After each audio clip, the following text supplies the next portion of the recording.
dañoo gis ñenn ci ñoo xamante ni dañoo waatoon ne ñoom duñu jóge fañ ne dem feneen ku ci mel ni Moussa Sy du ma wiiri waa tax. xam nga am na loo xam ni kaay ma wax la leen alkande la je te dis je pèse bien mes mots parce que nga taxaw ne barki alxuraan su ma naree def lii yàlla na ma yàlla toroxal te ba nga koy wax dëgguwul ci yow gëmuloo ko yàlla da lay weer instant ya ñu toogoon di waat di ko wax c'était pas vrai dëgguwul woon ci ñoom bu dëggu woon ci ñoom yàlla daf leen ciy jàppale mais lu newul dëgg ci nit ki mu taxaw fëgg dënnam ne barki alxuraan bés bu ma ko naree def yàlla ma yàlla toroxal yàlla xam ni yow parce que gis nga on peut tromper tout le monde sauf Dieu et sa conscience parce que à la fin de la journée on rend compte à sa conscience et le bon Dieu li nga xamante ni kenn mënu ko làqatu la ngay xalaat xam na ko la ngay waaj a xalaat sax xam na ko la ngay sentir tout ça alors boo taxawee wax loo xamante ni gëmuloo ko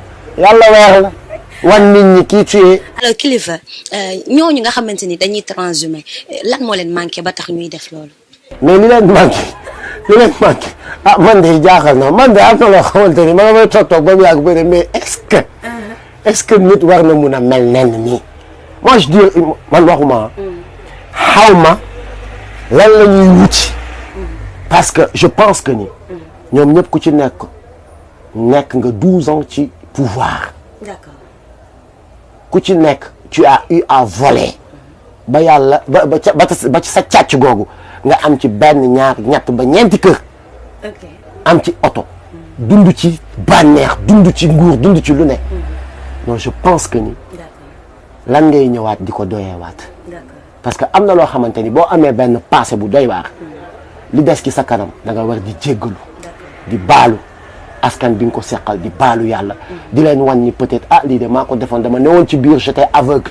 mais maa ngi ci biti gis naa ndekete li nit ñi di dund. seen alal ji ngeen ñuy dénk. ñu foog ni ñun ñoo ko moom. di ci tabax des maisons insolentes. di ci jënd ay véhicules insolents. di ci def yoo xamante ni sa waay naka su dul noonu di ko jël di leen connecte loo ngeen di ñëw di rang ñu leen koy jox par junni. jéggal leen ñu ndekete dañoo juumoon waaye ñoom ñuy gën a xalak seen bopp di gën a yokk seen bopp bàkkaar di gën a toroxal seen bopp gis nga de grâce quoi damay wax sénégalais yi que ces gens-là ils ne méritent pas un commentaire un petit commentaire ba pare fa ñuy jëm di fa transhumé ji luñ leen yàqalul duñ leen ko dolli parce que c'est des gens yoo xamante ni ils ont été vomis par le peuple donc fu ñu dem kay boo fa naree dem yow da nga naan maa bañ du ma fa dem parce que duñ dem te seetlul nag lu tax dañuy transhumé lu tax bàyyiwuñ seen dañu gëm Sénégal seen parti daanu na lu tax demuñu xool ñi nga xamante ni aujourd'hui ils sont dans l'opposition ñu ànd ak ñoo ñu uti pouvoir. et donc est-ce que du ñoom dañoo affamé. mais bien sûr liñ tàmmoon train de vie bi ñu tàmmoon amatuñu ko yu bëree bëri yenn. amatul ngëm-ngëm mais juste pour nekk ci opulence la. c'est ça c'est clair dafa leer. ba tey bi ñu tëjee ki nga xamante ni mooy Karim Wade boobu Khalifa Sall duggagul da ngeen ne woon ki nga xamante ni mooy Macky Sall mi ngi jeng. mais bon bu la neexee aussi ne Macky Sall parce que c'est lui le président de la République. chef suprême. des armées. mooy chef justice mooy chef lépp. wax dëgg yàlla ak yonent bi. je dis pas parce que j'ai beaucoup d'amis qui sont dans le corps. et des gens intègres. je ne me permets pas de citer leur nom. mais je connais des gens yoo xamante ni ñu ngi ci justice bi. ils sont très intègres. kenn mënu leen manipuler kenn mënu leen defloo yenn yi. mais quand tu prends un pion nga nommé ko parce que del xool nag yenn postes yi c'est des nominations. ah si. nomination la. comme par exemple tey ñu bëri boo leen laajee ku gën a gradé ci armée dañ la naan général alors que non général nomination la colonel moo gën a gradé ci armée. mais il faut nga nekk colonel pour président de la république mën la nommer général. donc da nga gis ne pion la bu ñu teg pour di ko manipuler nu mu leen neexee. la ne yow yaay incarner la justice yow yaa yor le dernier mot dugg na fii jël la ko nommer la ko mais lu neex ki la ko def ngay def ki la ko fal li ko neex rek ngay def bu la nee tëjal suqil ginaar nga suqi saafal nga saaf sàq mi nga sàq mi yéyal nga yéy. kese tey kilifa tey jii yow ak sa mouvement Thiat ak ñeneen ñi ci bokk ci kàttanu yàlla élection yi ñan ngeen nar a jàppale. non ñun nag wax dëgg yàlla ak yonent. wala da ngeen a bëgg a déposer candidature. non déposer candidature non. non kay di ngeen jàppale kenn quoi. demuñu élection on soutient le peuple parce que on a lancé une campagne parallèle parel mu ngi wax que ni ci li muy tekki rek ci lu gën a gàtt mooy l'État du Sénégal a pris ci li mu wax 52 milliards de nos francs ne daf ñuy defaral ay cartes te ba léegi carte yooyu la majorité ñu war a voter majorité bi jotaguñu ci ñu leen di sensibiliser ci njëriñu carte yooyu lu mu jaral état bi pour ñu téye ko di dof lu bañ leen ko jox na leen ko jaral ñoom pour ñu loqati ko même bu fekkee seen suuf ron la ji la ne pour le jour J ñu mën a am baat parce que boo xoolee ba ñu voter à ta place tu n'auras pas ton mot à dire da ngay teg sa kàddu ci point mort ah oui jotaay yu bëri ngay romb ñuy tubarante non Macky lii Macky lële non réew mi nii boo ca compté bu dee 10 lañ ñaar ñoo ci xam luy njëriñu carte te ñoo ci am droit wax ña ca des ñëpp ay marirandoo lañ voté wuñu woon mais dañu bañ loolu di leen dalati képp kuy sénégalais nga am atu voté nga dem inscrire mu leer la ni ne inscrire nga toppil sa carte nga jëli ko seeti ko ba fongal mi bu dee da ngay passe 1 million pour jot sa carte électeur na la ko jaral parce que c'est très important. tey tontu ma kan nga nar a jàppale kan moo la nga gis ku la doy. nous allons soutenir le peuple.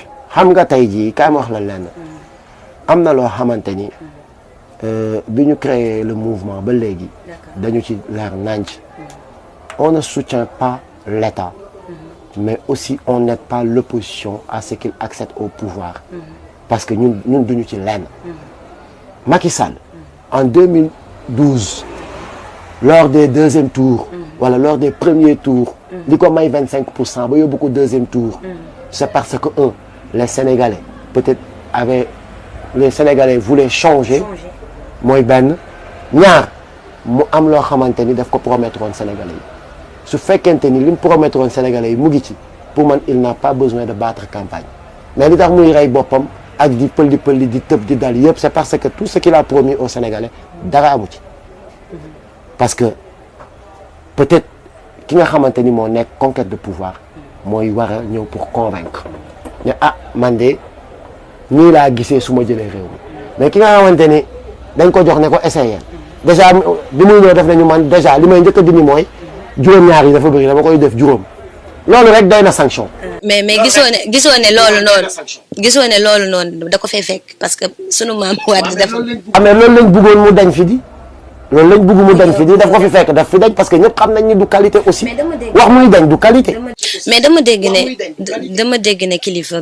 ñu ne dafa am lu ñu leen compal moo tax ni ngeen amee woon xadar ma wàññeeku loo ci tontu. woo compal moom franchement je pense que ni sénégalais yi war nañ sax ruusati toog di wax compal parce que man ñàkkuma fayda ba bu ma demee bay compalanteeg nguur état ñu may continuer di fay luyaas may continuer di rang ci hôpital yi lépp lu may bëgg dama koy def comme le sénégalais ordinaire kon wax dëgg yàlla ak yooyu te ñu ngi gisanteeg ñun tous les jours que je fais ñu ngi gisanteeg ñun xam nañ luñ am ak lu ñu amul lu ñu yor ak lu ñu yorul ñu ngi sant yàlla grâce à notre musique on tourne d'ailleurs yaa ngi ñu fekk ñuy répéter di préparer une tournée internationale yàlla ñuy suturaal di ñu dimbali mais sérieusement que les Sénégalais arrêtent franchement je pense que du ma sax les Sénégalais mais ñi ko dese seen wax yooyu waxu xale yooyu nañ ko baax man de ku ma compal ma ne compal nañ ma mais ce n'est pas le cas je suis désolé.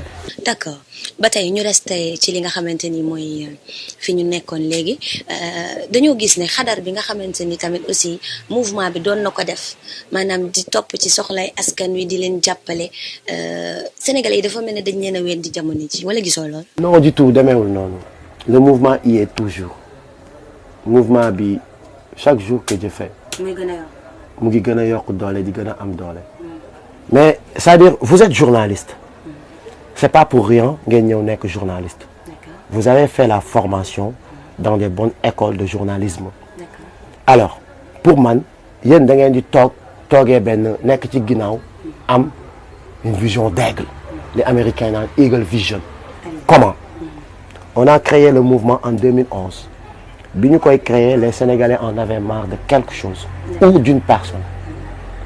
on était combien en ce moment le mouvement bi nekkoon benn outil pour le Sénégalais qui en avait marre ou qui avait soif de changer mu jël ko moomal ko boppam approprier ko c'était qui ces Sénégalais c'était le peuple bi nga xamante ni ci idéologie bi la ñu adhéré. C'était qui au temps? C'était ñi nga xamante ni par exemple ils voulaient dégager le régime pour placer seen bopp. ñooñu ñan lañ woon? Il y avait qui? Youssou Ndour. Il y avait qui? Latif Coulibaly. Il y avait qui? Moustapha Niasse. Il y avait qui? Tanor Dieng. Il y avait qui? Macky Sall. Il y avait qui? Il y avait qui? Il y avait qui? Il y avait qui? Il y avait qui? Il y avait pas mal de Sénégalais. Mais aujourd'hui bi loolu amee ñoom dañu dem ci toog di jiite te ñooñu ñoo doon ñan ñi nga xamante ni par exemple quelqu'un comme benn Youssou Ndour bi nga xamante ni dafa yore groupe de presse. Mais autant tout ce que le mouvement faisait dañ ko doon médiatiser comme pas possible dañ ko doon teg di ko en boucle bu mouvement bi buddee ñax sax ñu ne Y'en a marre buddi nañ ñax. Mais aujourd'hui ça ne fait pas leurs affaires. wax ni patron de presse yëpp ñu ngi rangé wu derrière Macky Sall. amul da nga bëgg a wax c'est-à-dire c'est clair am na loo xamante ni du kilifa moo ko wax dafa ne dang fang sérieusement dafa ne dang fang ñëpp xam nañ ni màggal Touba la ñuy waajal loolu du lu fi kenn créé lu événement la luy am la nit ñi di ko xam di ko yëg mais liy xew ni aujourd'hui tamit mais c'est un constat. D'accord. C'est un constat. Les gens nous interpellent, oui, au temps de Wade, on voyait tout le temps, mais parce que dañu leen doon wan. Mais aujourd'hui, dañu leen di nëbb. Parce que li ñuy def wala li ñuy wax, ça ne leur arrange pas. Avant-hier, dimanche, ñu yoon Guédiawaye di lancer suñu campagne parallèle caravane. Loo xamante ni, ça devait être même le travail de l'État. Sensibiliser les Sénégalais pour ñu dem jëli ji seen carte yi. D'accord. Le mouvement a pris ses propres moyens génn di ko def mais ñu arrêté ñu. Ah si ils veulent même pas qu'on sensibilise les Sénégalais que ni war nañ jëli seen carte yi war nañ ko fekk ji ci barab yi jëli ko fa. loolu c'est quoi? Attends loo xamante ni ça devait être le travail de l'État. am des Sénégalais yu porté wu volontaire ne ñoom grawul laajuñu ku leen fay xaaruñu ku leen fay dañ koy def parce que ils trouvent que c'est leur contribution. ñu génn di ko def. ñoo leen amu leen droit def ko arrêté ñu. donc da nga gis ne nguur gi dañuy bañ ngeen njëkk leen ci nopp sénégalais yi da ngeen di déranger. képp ku leen di yàqal wala kuy wax loo xamante ni day yee sénégalais bi non dañ lay bloqué dañ lay fat tu n'es pas médiatisé. donc est-ce que démocratie amati na fi. mais on peut parler de tout sauf démocratie. Au Sénégal. Sénégal aujourd'hui.